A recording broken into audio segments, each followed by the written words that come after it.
if you look at Conor's the footage of his first fights, like the man had to work on his striking. It's not even like he was a proficient, striker. There's this narrative that Conor did a bit of amateur boxing when he was a chap. I just don't know how much it was. Like, if you watch his first couple of fights, he doesn't look like a man who's working a boxing stance. He's winging his shots, and he's got fucking buckets of power. But it's not like that man had 10 spare years to work his grappling. He had to work his stand-up. And you can see that, like, the difference in the first couple of UFC fights. You can see where he made those changes. But exactly. And it's that touch of death thing as well. Like, people always used to talk about in McGregor's early years, where it's like, there's no amateur boxing in Crumlin that's going to get you that touch of death that he has. That's a natural muscular thing that you have. He's got that fast twitch, that power that can put someone out. And all he needs was it was that thing where, like, how many of those shots do you think anybody can take from McGregor? So you're going to have, if it's a 3-round fight, a minimum of 15 minutes. You're going to have the 15 minutes, and he just needs to hit you 2 or 3 times, and you're gone. Over 5 rounds, that's a longer time even. Like, do you train that in a boxing club or Crumlin? Like this man was looking at being a plumber, like, before he decided, right, I'm going to fully commit to MMA. Like, so it's like, I mean, how much dedication have you had? Like, it's not like McGregor was in high school and then progressed into college and was just completely focused on this. Like, it's like, I think there's a lot of natural ability that went into his success. Like, oh yeah, definitely. Oh yeah, no, if he's just, not that Khabib is a bad athlete, but if John Kavanagh takes an untrained Khabib body type from Crumlin back in the day, that guy, he doesn't make it past Cage Warriors. Like, John Kavanagh is blessed that probably one of the best athletes in MMA to ever be in the lower weight divisions happened to walk into his gym, because other than that, he was never going anywhere as far as I can see. Man, John Kavanagh did have that body type walk in, and Peter Queally has never got further than Bellator. The proof is in the SBG pudding. But to be fair, Artem Lobov did do bits. A little bit, like. Yeah. 30 played, only 15 were successful, or whatever the old saying was. Yeah. 30 men have tried the best Artem, only 17 have been successful, you know what I mean? The fact that at one stage it was over half as well, that just really takes your credibility away as a top level fighter. Oh no, he was slightly in the green for a while, and by the end of his career he was the way back. Like, I remember, if only they included those exhibition fights on The Ultimate Fighter where he was put to sleep. Oh my goodness, he was on something for them. He must have been. But I remember watching a video of, like, before he fought Ryan Hall, and he was like 15. He was like 13 and 12, I think, at the time. And he goes, Ryan is a good fighter, Ryan is this, that, but it's going to go the way it usually goes. My man's 13 and 12 talking about the way it usually goes. What way is that, Artem? Flip a coin. Flip the coin, Artem. But yeah, I wonder though, just when I think of Artem, he went into the Ultimate Fighter and just started knocking guys out, and he was never like that again, really. I haven't seen him knock anybody out. Well, I think of the quality of fighter you're coming up against. Is that what it is? Well, you'd have to think so. It's the Ultimate Fighter. Like, I mean, it's guys who are hoping to make it to that decent level. Like Artem Lobov, like, if McGregor's rise wasn't so meteoric, and like if the UFC didn't have that, like, it had to be part of their agenda. Let's get as much Irish guys in here now while the market is good. Like, so would he have made it past fucking Bellator, or like would he have been the lower level of Bellator, or would he been Cage Warriors if it wasn't for that meteoric rise, basically? And you can put it as simple as this: he lost his first fight in the Ultimate Fighter house. So they brought in a new thing where you got a wild card pick. That's where right. That is right. Your coach could bring back one removed fighter. That's some BS. That is BS. Look, man, it was good though. Like, Conor wasn't staying other than that was brought in. But when you mentioned the point of they were trying to get as many Irish guys in there when Conor was on his rise as possible, it's just a shame we didn't have anybody decent. Like we had this chance to get all the Irish guys we had in, and we had no one. Like Charlie Ward got a UFC fight. Charlie Ward, you know what I mean? What were we doing? Like, where was John Kavanagh? Could just train. He didn't have to have top level fighters. He just had to have lads good enough to get a win or two in the UFC. He didn't have them. And I think if you were to look at their records when they got into the UFC, and like even Artem Lobov's record, as you were just discussing, like how many guys from any other place in the UFC right now have got records like that? And if they even records started looking like that, you're gone. Like you were cut. You were back to whatever organization we found you from. Like, you know. But man, Artem at the same time, he wasn't terrible either though. Like he wasn't. He fought Cub Swanson, and while he was decisively beaten, he lasted all 5 rounds in the main event. You know. Yeah. Well, he's not like. It's not like he was terrible. It's just like, look, Artem's my boy. That's what I'm saying, man. I love a bit of Artem Lobov. His arms just weren't long enough, and that's really what it boils down to. Yeah, like I was watching. I don't know who he was fighting. It could have been Andre Fili or someone, and he was slipping punches and he was countering, and he was swinging these hooks, and they were just barely missing Fili's chin, but they were missing every time, and you were just thinking, if his arms were 2 inches longer, he'd be slipping and ripping. Like he'd be landing every one of those punches, but his skeleton let him down. And look, give him credit where it's due. Ryan Hall couldn't finish him, and everyone like people out there thought Ryan Hall was the guy to come in and beat Khabib. Ryan Hall couldn't finish Artem Lobov. So you tell me what that means. I think, man, Artem has actually never lost a fight. He's just ran out of his time. Like, I don't know if he's ever been finished. Is it possible to finish Artem Lobov? No. 30 men have tried and none have succeeded. I don't want to vouch for that. I think someone needs to pull up Wikipedia, but there's a lot there's a lot to be said for that concept, man. He's never lost a fight. He's just lost an MMA event because, It's like if a tree falls in the forest and nobody's there to hear it, did it really make a sound? Yeah. Well, if Cub Swanson punches you in the face and you didn't really feel it, did he even punch you? I don't know. Yeah. It's that Chael Sonnen thing of like, man, I thought like when you get to mid, you just lose that round. Like it's I thought I beat Anderson, it's similar to that. Yeah. Oh man. Chael Sonnen, huh? And we could do a whole podcast on Chael Sonnen alone. Yeah, we could talk about that for days, man. But boys, we're on the subject of Irish fighters though. Conor, where does he go from here? I want to hear Brendan's take first. Man, I don't know if I have a take. I was just talking to Daragh about this earlier in the week, and he's damaging his legacy at this stage. But when you're making as much money as he's making, who needs a legacy? Yeah. Who needs a legacy when you've got buckets of cash? And if people will keep paying for it, people ask, why didn't he retire after he lost to Mayweather? At least in an MMA sense, he'd just beaten Eddie Alvarez, and that was the pinnacle. He'd done his redemption arc. He'd lost to Nate Diaz. He came back and beat Nate Diaz, and then he finished Eddie in one of the most impressive title performances of all time. Why not just leave it? And the reason is because they'll give you 30 million every time you come in here and win or lose. And the only win since that Mayweather fight is Donald Cerrone, who's at this stage a certified bum. So I don't know. Like Dustin Poirier, while he's a perennial top contender, he's not the big cheese, and he's never held a real hard gold UFC belt. None of this interim champ. Dustin Poirier has never been a featherweight as well. He beat Max.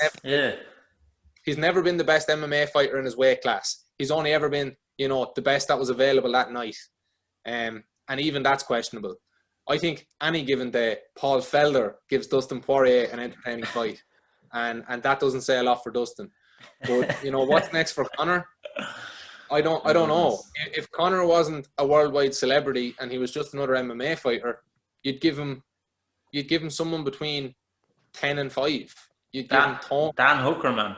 You put him in there with Dan Hooker. You give him Tony. Yeah. But those, you know, Tony Ferguson aside, those aren't good business fights. And what Conor needs now and what he wants now is business fights. Like, Conor's not entitled to be a main event right now, but he's not going to settle for anything less. I mean, he's not entitled in the sense that he just lost a fight and he's on the down. You know, he's on the downside, but he is entitled to it in the sense that he's bringing in such revenue and he's going to bring in such eyes. Right. And at the end of the day, the whole reason that MMA was created wasn't for championship belts and rankings and stuff. It was to make money, and Conor's good at that. You know, I want to see MMA become a proper respected sport, and at that stage, you have to respect the rankings. Like, if Barcelona lose the semi-final, you can't just pair them up against the finalists because that's going to put more bums in seats. Like, no more CM Punk fiasco. Like, if MMA is going to get past where it was, put these circus acts as something fun to do on Fight Pass. But, yeah, exactly. Yeah. God damn it! I want to see the right guys get their shot. Daragh, what does Conor do next? Like, the thing about, like, you were talking about the Mayweather fight there, and like, I do remember that I do believe that John Kavanagh said to him after that fight is like, we're done here, aren't we? Like, what more do you want to achieve? Like, not only are your kids secure, but your grandkids are secure. So then if you, like, if he goes back to fighting, you have to believe that legacy was part of the conversation. Like, but it's like, at this stage, do you think it's damage limitations? Like, if he thinks he can beat Dustin in a trilogy, then like from a lot of people will say it's just not happening. But like, what I want to see from it, if he does decide to go down that path, is full commitment. Like, you can't, like, the McGregor now he's looking at too many different things. There's distractions, whereas before, when he was coming up, he was solely focused. Like, you can watch all these early material, and it's all of him, like, nothing else. It's just this. I don't care about soccer. I don't care about Gaelic football. I don't care about anything other than MMA. Now he's got whiskey business. He's got fashion. He's got all these different things. There's too much distractions, and I brought this quote up before. But I believe it was Marvin Hagler who said, it's hard to get out of bed to do road work in the morning when you're sleeping in silk pajamas. Like, it's like, where's the motivation? Is it money? Like, it can't be money. So is it legacy? Surely it's legacy. And are you damaging your legacy by going on further? Like, there's no doubt if he loses a trilogy to Dustin, what do you do from there? Like, where do you go from that is the big question. Like, you're not winning any titles if you're losing to Dustin Poirier in a trilogy. Like, Daragh, I'm going to disagree with you respectfully but wholeheartedly. I don't think about legacy. I think Conor McGregor is not far enough removed from his roots. All this has happened in the span of 6-7 years. He's not far enough removed from his roots to turn down 30 million smackaroos to go in that's a good point. For 10 or 15 minutes work. And the fact that he doesn't take his training seriously anymore, that's all the better. He's doing less work than he ever was for that 30 million. Yeah. But then why isn't he taking fights left, right and centre? Why is he only coming back for a fight every 2 years?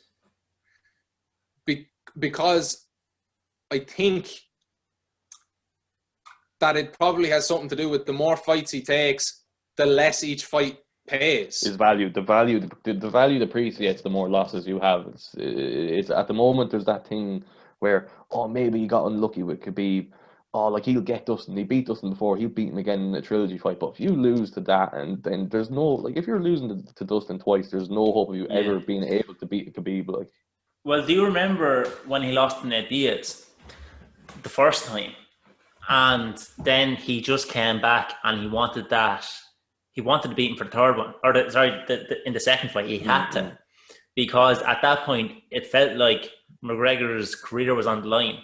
I remember watching that 25-minute fight, and every second was tense because you knew if McGregor lost this fight, it was over. But and he knew it too. He knew it too, and he prepared for it, and he won.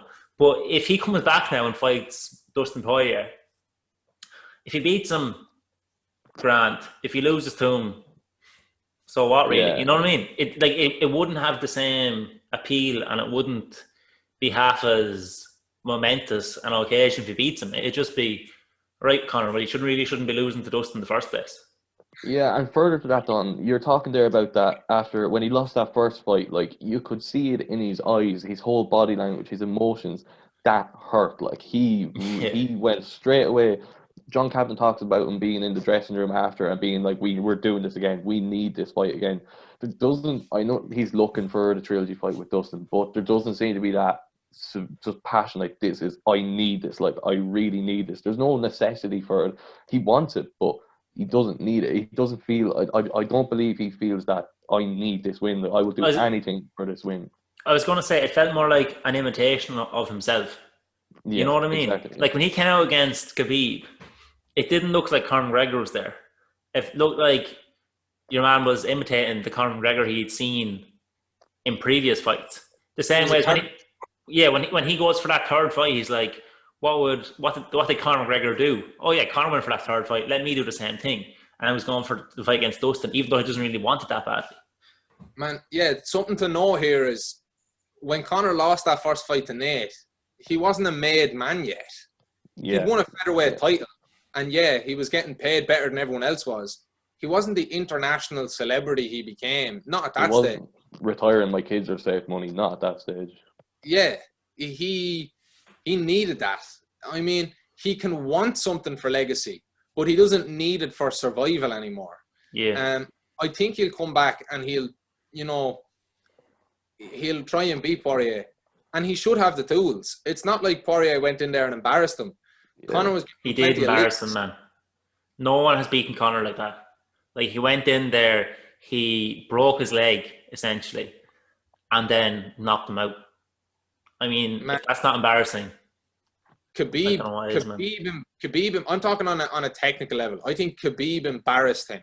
I think Khabib put himself on a different level. Okay, I think Khabib didn't embarrass him, but Khabib put it beyond doubt that Khabib is winning that fight 99 times out of 100.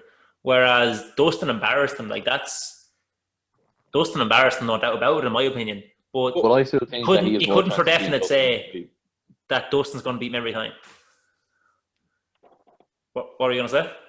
I was just saying, at the same time, I would still fancy McGregor beating Dustin before he would beat Khabib. Like, I don't see it even as a possibility that he beats Khabib, but he does have the tools to possibly beat Dustin. And I think he was so confident that he has those tools that he thought, oh yeah, I can be buddy and real friendly with Dustin. Like, at the end of the day, I'm going to spark him out because my left hand there's no getting past that. He did believe that, but he wasn't I don't believe he was putting the same training in or the same dedication that was needed.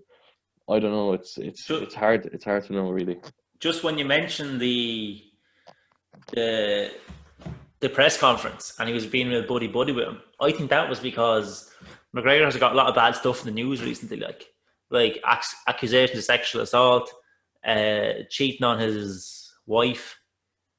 Just a lot of things that he wouldn't want brought up. So I think he went for the approach of, if I don't say anything to these guys, they won't say anything about me. Yeah, that's a good point too. And maybe that affected his game as well. Like, maybe McGregor, he needs to have that kind of back and forth to go out there and try and kill the guy, as opposed to I don't know what he was doing.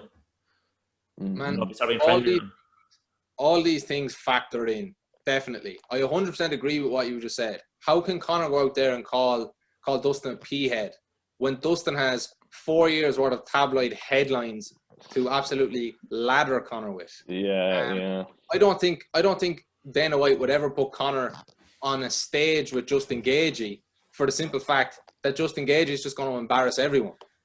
But the reason I think Conor lost to Dustin Poirier is because Conor was preparing for a fight with Manny Pacquiao.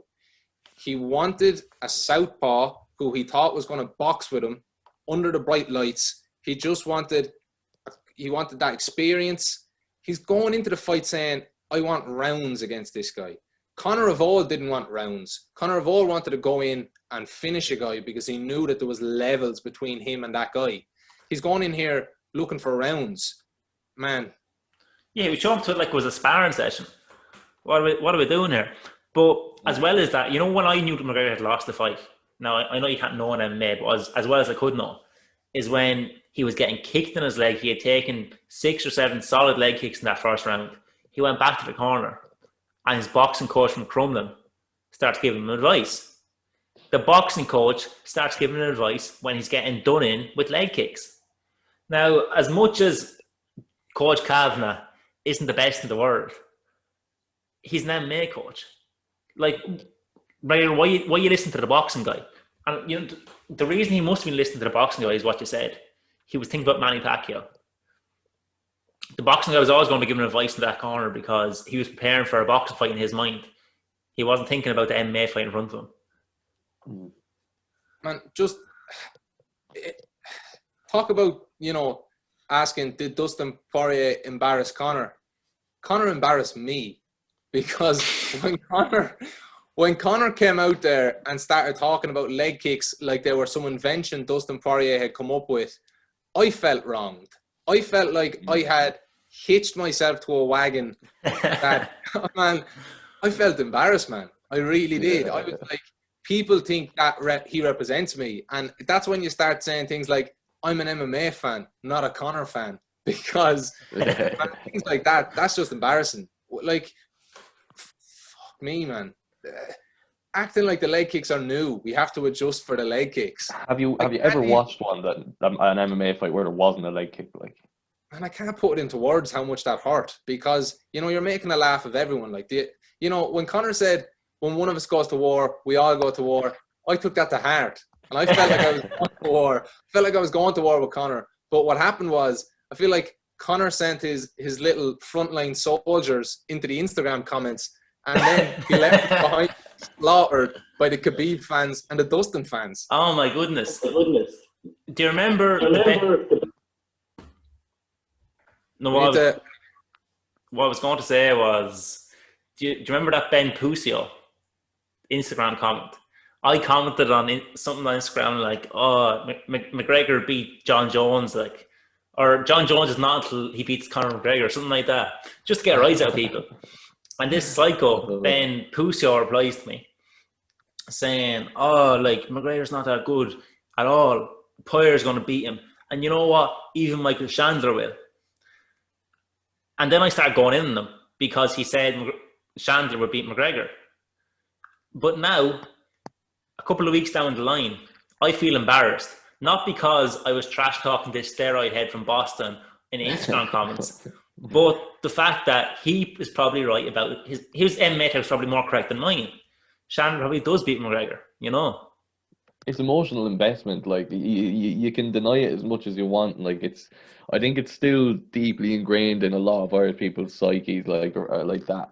You just want those good days back of when McGregor was like on a tear, knocking guys out, just raising the Irish flag. Like, what Irish person doesn't love seeing that? Like, you can talk about how, this headline said he was doing this, that, he's disgraced. Like, and people do get upset, but at the same time, like, I'll give out about him, but if he was to have knocked out Dustin Poirier and hoisted the Irish tricolour, like, don't tell me the bandwagon isn't back. Like, that is like, McGregor is back. Like, he's going to get that title. Like, it's emotional investment. Like, yeah. And the thing is, though, when you said about the Irish guys, it was great seeing an Irish guy doing it. We'll probably never see that again. Like, that was it. That was our chance. That's the other thing. That is the other thing, because you're looking at this and, like, this might be a once in a lifetime thing. Like, when do we get another Irish MMA fighter that can get to that level? Like, and especially when you look at the guy who did it, and it's like, man, if he didn't have a killer of a left hand, the skill just wouldn't have been there. Like, it's just this guy isn't grappling with guys. Like, no way. Like, the man's like, he's a brown belt, and that's possibly a glorified brown belt. Let's be real. Zero wrestling experience. How do you cut it in the UFC? Like, without that touch of death in your left hand? So it's emotional investment. Like, and emotions will cloud your judgment when you're talking of, like, saying to other guys, "Oh, Chandler doesn't beat him." Man, I'd put money on Chandler beating him right now. Like, yeah, but no, I was praying they don't make that fight, because Ben Pusio and a little known fact for the listeners: Ben Pusio and his brother got into a shootout. So Google Ben Pusio and come back to us. And if you see him in the Instagram comments, just Now we need to do a separate podcast for Ben Pusio. Just we for need that Ben whole... Pusio on, man. We need him on. Let's have a conversation with Ben Pusio. That could be good, actually. That could work. Good work, man. But what was I going to say? Just what you were saying about, like, there'll probably never be that Irish MMA thing again where there's a guy at the top, like just you know, in that championship spot. There'll probably never be guys even at that mid-level, because I think at this point, if there was going to be, we would have seen them. The McGregor thing started, say, 7 years ago at this point. Like, those guys that were 15 years old seeing that happen, they should have been inspired by that, and they'd be, say, 22 now. They'd be getting to a point where they'd be dominating the Cage Warriors, or they might have got a couple of fights in the UFC. But we haven't seen those guys. Well, who's the next best Irish guy in your opinion? Is it James Gallagher maybe? By a distance. Yeah, but and where does James Gallagher rank in the UFC if he gets there? Does he get top 10? What a question. Does he even survive? Bantamweight is the question. Does he get cut? Yeah, like the depth of bantamweight in the UFC is ridiculous, and he's not a champion Bellator. Yeah, he's ranked in Bellator, isn't he? He is. He's ranked. Yeah, he's not champ. He's ranked higher than he deserves to be ranked. Again, pushing towards the Irish audience, like but as soon as the whole McGregor thing dies off, the Irish audience dies off a little bit. Gallagher's going to start getting treated like a fighter at his level should be treated, and getting some less favourable matchups. And he could start losing. We were all there at the Tree Arena when he had when he was headlining. That guy wouldn't have cut it at the lower levels of Cage Warriors. That guy is slumming it out in Gamma. Like, that's where he should have been. Like, that man was more than a novice, man. Like, that guy was not supposed to be there. He was from the audience on the night. Yeah, that man was getting off the bus looking for a ticket. Like, I honestly believe Don with 2 or 3 points in him would have enough about him to fucking give him a better run than that guy did. Like, if James Gallagher shows up to, just for example, he gains those couple of pounds and he shows up at cruiserweight for the Gamma competition, I mean, it could go either way. You know what I mean? And what I'm saying is, I love the confidence. So. Yeah, he's just not a guy you look at and think he's a killer. You know? No. He doesn't inspire fear in the viewer. I want to see him get a rematch against Ricky Bandejas. I want to see him get his chance to redeem that, and then I want to see him against Sergio Pettis, because we want to know where James Gallagher sit in the UFC. Well, put him in there with Sergio Pettis, and if he wins a round, you know, we can say, you know, well done. I think Sergio Pettis, you know, 30-27s him if he doesn't finish him. I think Sergio shows that there's levels to this game, and James Gallagher is not on the top level.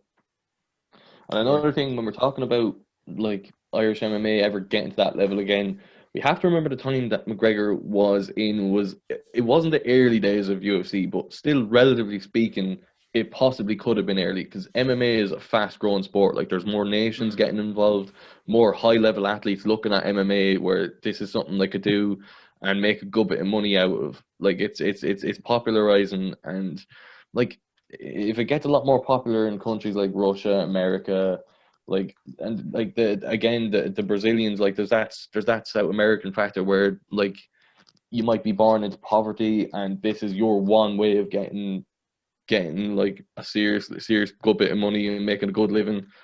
There's not that in Ireland. I mean, you're realistically in Ireland, you're to tell you the truth, man, I think Ireland doesn't have any factors in its favour. Like, we're too wealthy a nation to have young lads with nothing else going for them other than to get into combat sport, like you'll see in Brazil.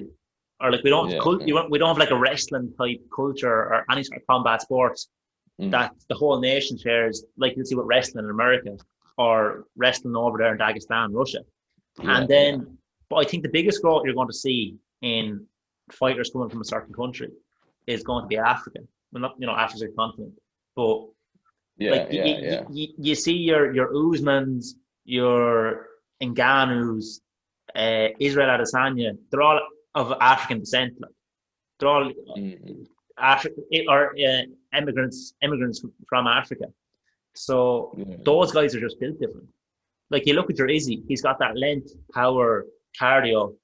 Usman's the same way. He's got power, cardio, length, size. Ngannou's just strong. You know, they're all just built different to the rest of the guys in their division in a way that white guys simply aren't. And that's not even a racist thing, or like it's just the way it is. Those Nigerians, Cameroonian guys, lads from Crumlin, lads from Rathvilly, they don't look like that.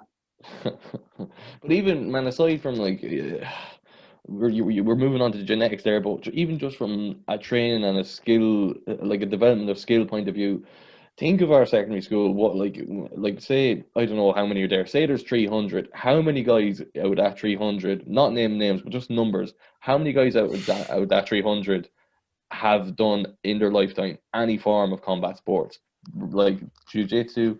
Even like we're talking karate, which like that's another debate. Does that work? Like, is it any good? Kickboxing, anything, boxing, like.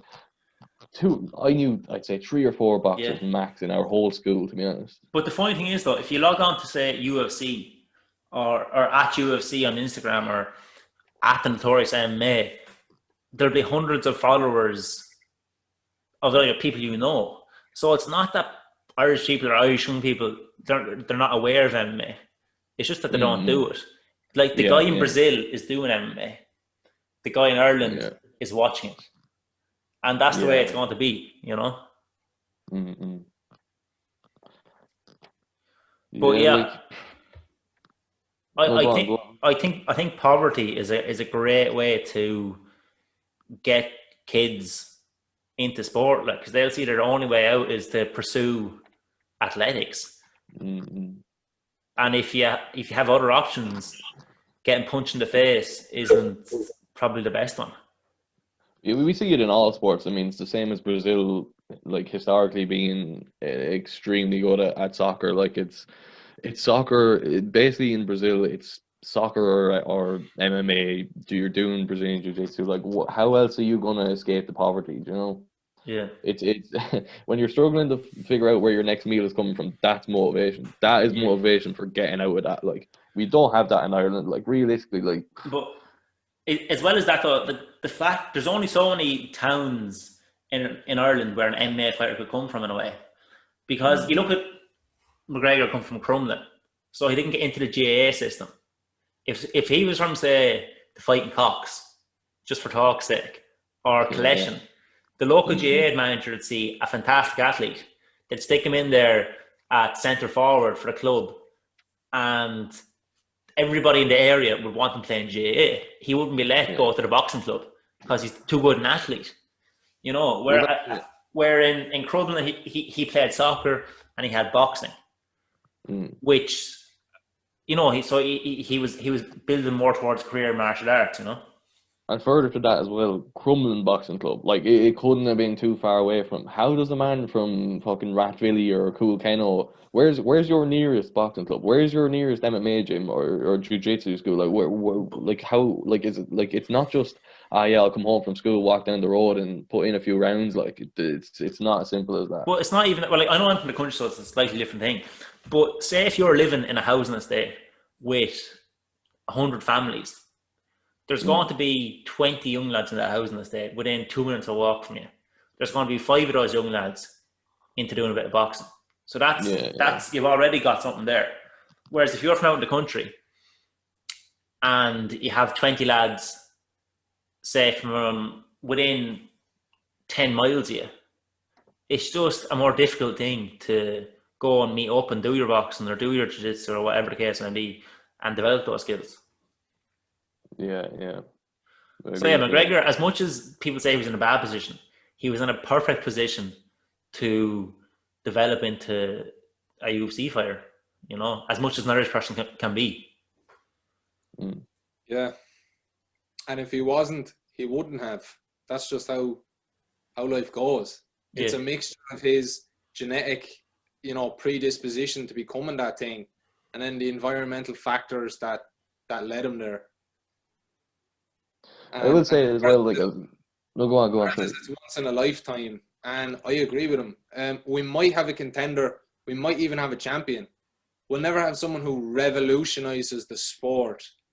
You know, double champ, first one to hold 2 belts simultaneously. We'll never have that again. I can't even see him having a champion, to be fair.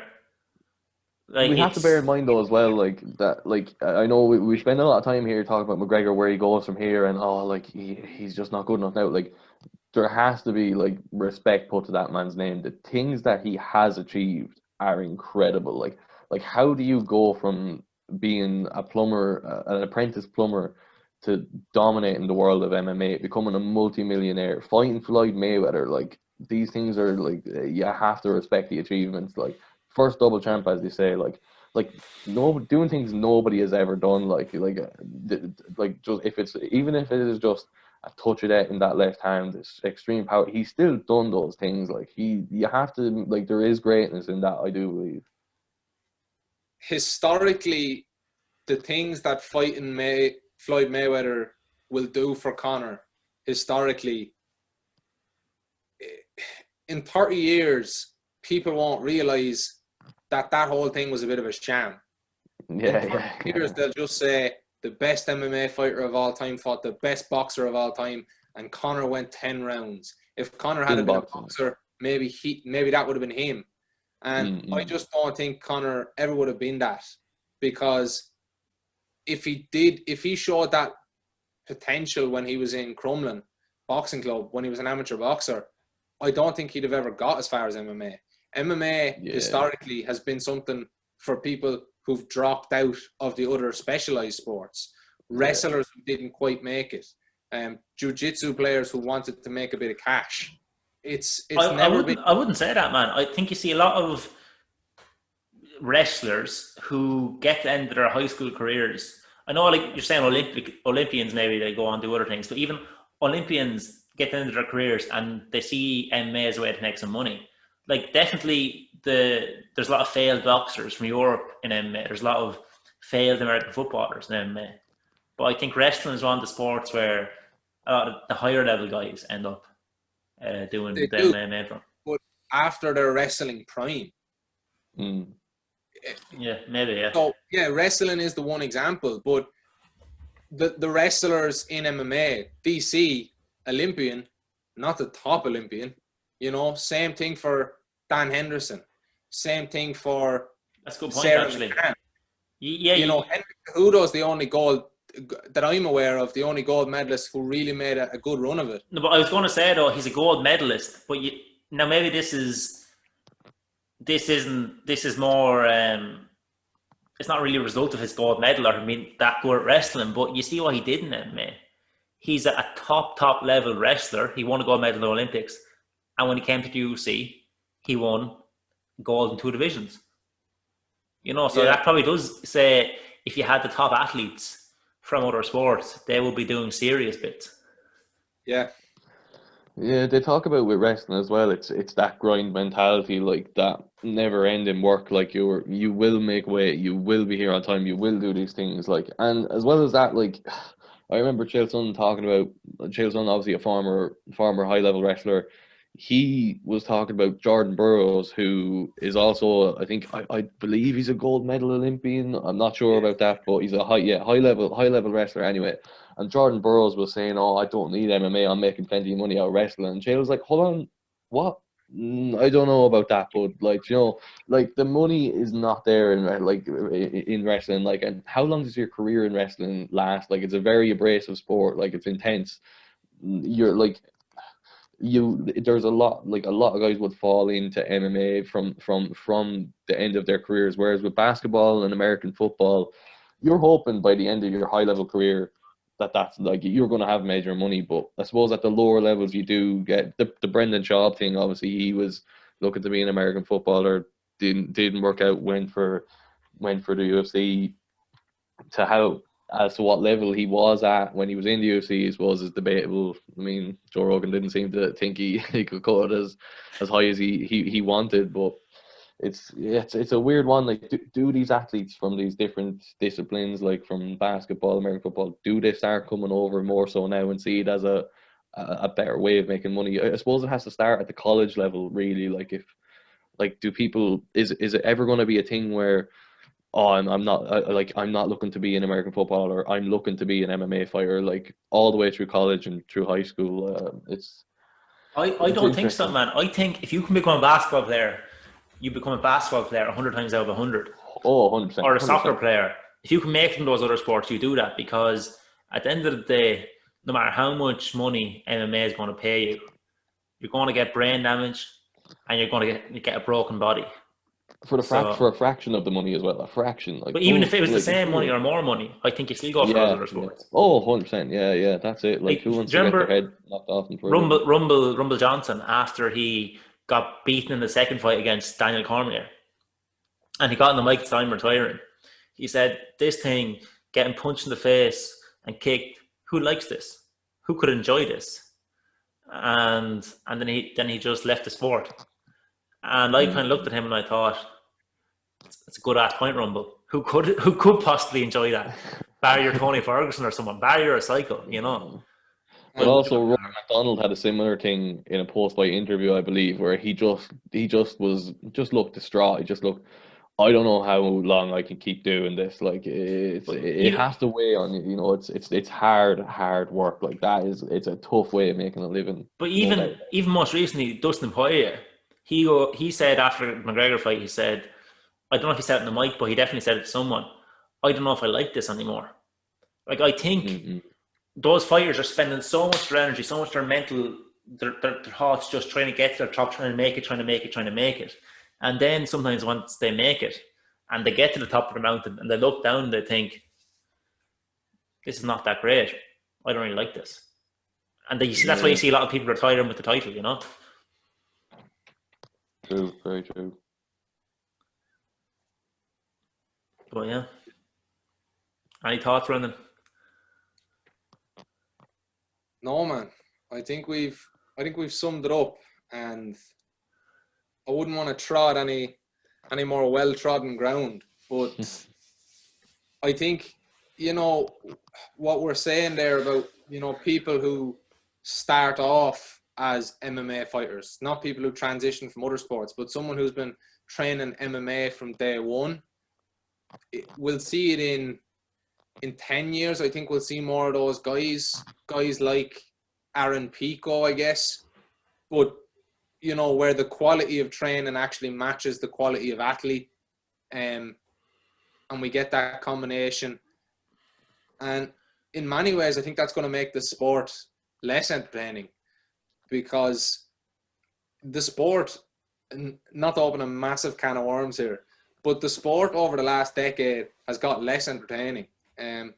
Part of that is USADA coming in and taking out all the juicy sluts, all the guys on performance enhancing drugs. But if you look at your average fight night fight today, that's a couple of guys who aren't particularly good at MMA trying to become major tacticians, and then you compare that to your average fight from 10 years ago on a fight night card that was sponsored by an energy drink, and a couple of guys who wouldn't make barstool brawlers today. Oh man, there's a lot to be said for the Just Bleed era. Like, that. Bring it back, man. Bring it back. Like, but there's a real good argument there that just watching some old World Star videos is more entertaining than a fight night today, because just the whole thing of two guys getting in there, not really being fully sure what they're doing, and trying to knock the other guy out. Just there's something primal and entertaining about that, because you don't know what's going to happen. Whereas you see two guys, you know, they're sort of mid-level martial artists. They're in the UFC. They don't want to lose more than they want to win. You can kind of predict it. You can see them. They're going to throw leg kicks. They're going to try the odd jab. They're going to circle away from the power hand, and they might shoot for a double. You know what's going to happen, you know? So, yeah, as you said, maybe 10 years ago, when things weren't as good, when the athletes, the training, everything else wasn't as good, it was a better product. For sure. I suppose it's an argument nearly of sometimes you're better off seeing a good fight than seeing two of the best guys in the world. Like is it prize fighting or is it who's the best? Do you know, like if a McGregor's going to put a great show on, do you want to watch him or do you want to watch just imagine a Jose Aldo in his prime? Like it's an argument over it's prize fighting at the end of the day. You want to make the most money. You want the best pay-per-view. And it's entertainment what you want, really, like especially for the casual. Yeah, I think a lot of the problem with some of these fights these days is there's not enough finishes. They go on too long, and keeping that lesson in mind, I think it's time to call this one. Let's not let it go on too long. I think we've done an hour here at this point, so we'll say goodbye to the listeners, the viewers, whatever platform you're getting us on, and we'll catch